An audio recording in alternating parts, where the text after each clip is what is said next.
Good morning dear students. कक्षा 12वीं arts विषय अर्थशास्त्र में आपका स्वागत है। अर्थशास्त्र में अपना टॉपिक चल रहा था मांग की कीमत लोच के प्रकार। कौन सा टॉपिक था? मांग की कीमत लोच के प्रकार। आज हमारा पार्ट 6 है। कुल मिला के मांग की कीमत लोच के प्रकार 5 हैं, जिसमें से अपन 3 पढ़ चुके हैं और चौथा और अंतिम 5वां प्रकार अपना शेष था। तो आज हम मांग की कीमत लोच का प्रकार में चौथा प्रकार इकाई से अधिक लोचदार पढ़ने वाले हैं। ये जो हमारा चौथा प्रकार है इकाई से अधिक लोचदार। पहले कहा था कि मांग की कीमत लोच के जो माप आते हैं वो 5 प्रकार के आते हैं, इसलिए 5 प्रकार का हमने मांग की कीमत लोच के प्रकार देखिए, जिसमें से 3 अपन पढ़े, चौथा अपन पढ़ने वाले हैं। तो चौथा जो प्रकार है वो है इकाई से अधिक लोचदार। इकाई से अधिक, इकाई का तात्पर्य होता है एक। मांग और कीमत में परिवर्तन के कारण जो माप आता है, जो लोचशीलता आती है, जो परिवर्तन आता है, जो फ्लेक्सिबिलिटी आती है, वो कितनी आएगी? इकाई से अधिक आएगी, यानी 1 से ज्यादा, 1 से कम नहीं होगी। जब 1 से ज्यादा आए तो उसे हम कहते हैं इकाई से अधिक लोचदार। अर्थ के रूप में अपन देखते हैं इकाई से अधिक लोचदार का अर्थ क्या होता है? जब किसी वस्तु की मांग मात्रा में होने वाला प्रतिशत परिवर्तन कीमत में प्रतिशत परिवर्तन से अधिक होगा। वापस, जब किसी वस्तु की मांग मात्रा में जो प्रतिशत परिवर्तन है वो कीमत के प्रतिशत परिवर्तन से क्या होता है? ज्यादा होता है।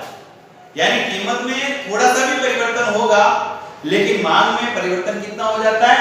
ज्यादा हो जाता है। जब ऐसी स्थिति आती है तो वो इकाई से अधिक लोचदार कहलाती है।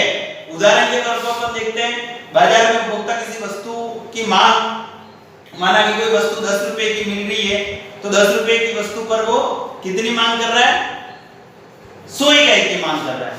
10 रुपए की वस्तु पर वो 100 इकाई खरीद रहा है, किसी वस्तु की 100 इकाई खरीद रहा है। जैसे उस 10 रुपए की वस्तु की कीमत 9 रुपए हो जाती है, यानी सिर्फ 1 रुपया कीमत में कम परिवर्तन हुआ। 10 रुपए से 9 रुपए कम हो गई, कम परिवर्तन हुआ।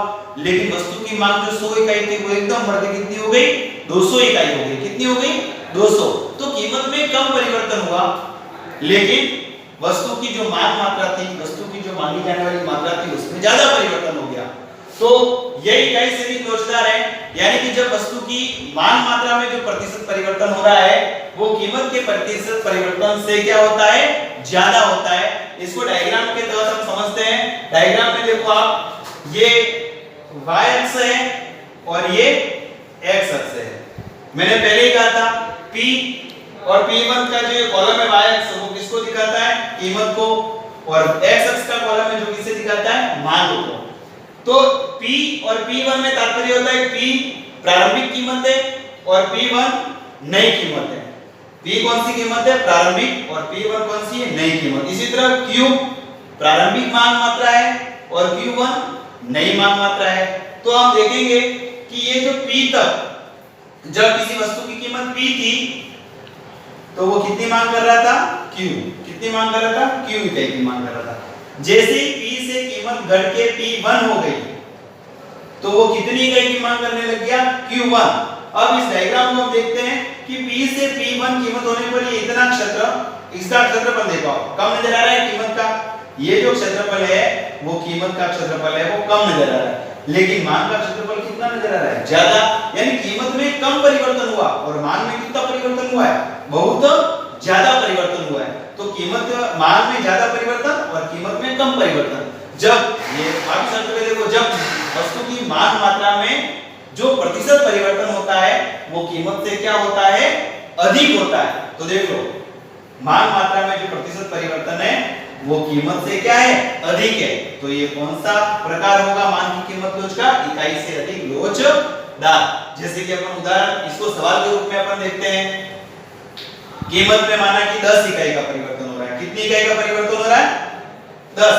और मान मात्रा में यहाँ से यहाँ तक हम देखते हैं 20 इकाई का परिवर्तन हो रहा है। यहाँ से यहाँ तक 10 इकाई का ही परिवर्तन हुआ और यहाँ 20 तो यहाँ 10 और यहाँ 20 तो कौन ज्यादा है? मान मात्रा ज्यादा है, इसमें ज्यादा परिवर्तन हुआ है तो इकाई से अधिक लोचदार। ये सवाल के रूप में अपन लिखते हैं। हमको पता है ये कैसे ज्ञात होता है, मान में प्रतिशत परिवर्तन बटा कीमत में प्रतिशत परिवर्तन। अब मान में कितना परिवर्तन हुआ? मान में कितना परिवर्तन हुआ? 20 इकाई का, यहां से यहां 20% परिवर्तन। और कीमत में कितना हुआ? 10 का, तो 10 का जब 0 से 0 कट 1 का भाग 2 में 2 बार, उत्तर क्या आया? 2। इलास्टिक डिमांड स्थिति क्या आई? 2। तो ये 2 जो है वो 1 से ज्यादा है या कम? 1 से ज्यादा है तो इलास्टिक डिमांड स्थिति अपन देखेंगे 2 जो है वो इकाई से क्या होती है?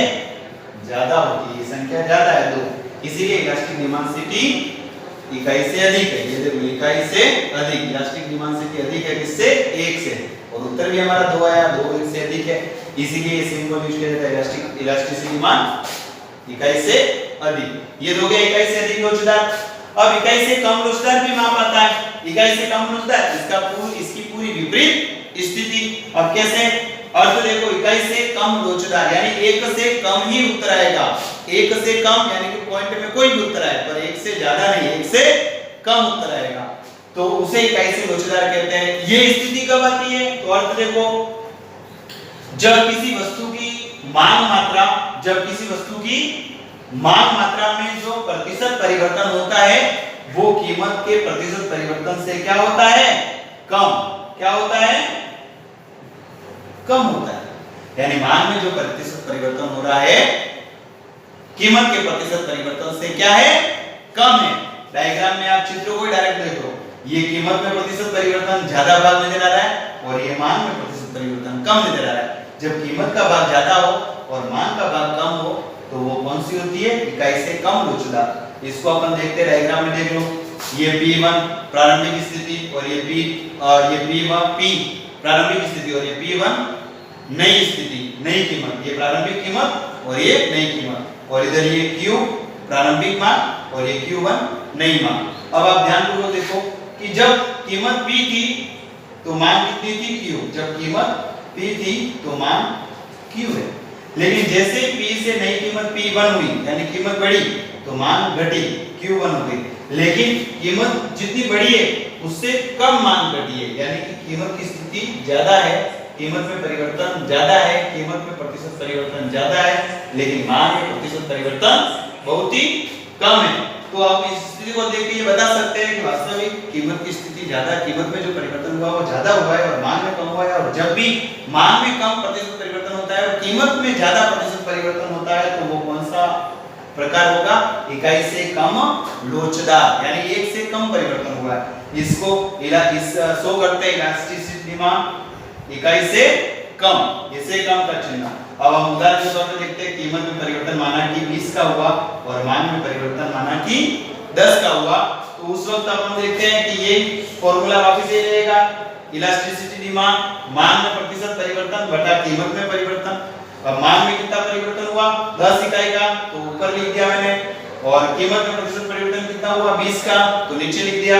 और जब 10 से 20 को कट करते हैं तो कितना उत्तर आता है? 0.5। अब ये 0.5 है वो 1 से कम है। किससे कम है? ये लिखा मैंने 1 से कम। 0.5 है, 1 से कम है, इसलिए इलास्टिसिटी डिमांड क्या थी? 1 से कम। ये हमारा आया माना कि इसको इस तरफ से अपन देखते हैं 0.5 जो हमारा माप आया वो इकाई से क्या है? कम है, इकाई से कम है, इसलिए इलास्टिसिटी डिमांड इकाई से कम आता है। तो ये जो अंतिम दो अपने प्रकार थे वो आज कंप्लीट हो गए।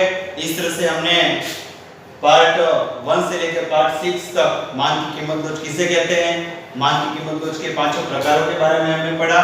अब नेक्स्ट वीडियो में हम पांचों प्रकारों के डायग्राम को एक साथ समझेंगे कि पांचों में अंतर क्या होता है, जिसको अपन एक साथ समझने की कोशिश करेंगे। उसके बाद आपको आसानी से समझ में आ जाएगा। इसको नोट्स के रूप में आप उतार दीजिएगा और इसी तरह हम नेक्स्ट 5 प्रकारों को एक साथ देखेंगे। धन्यवाद।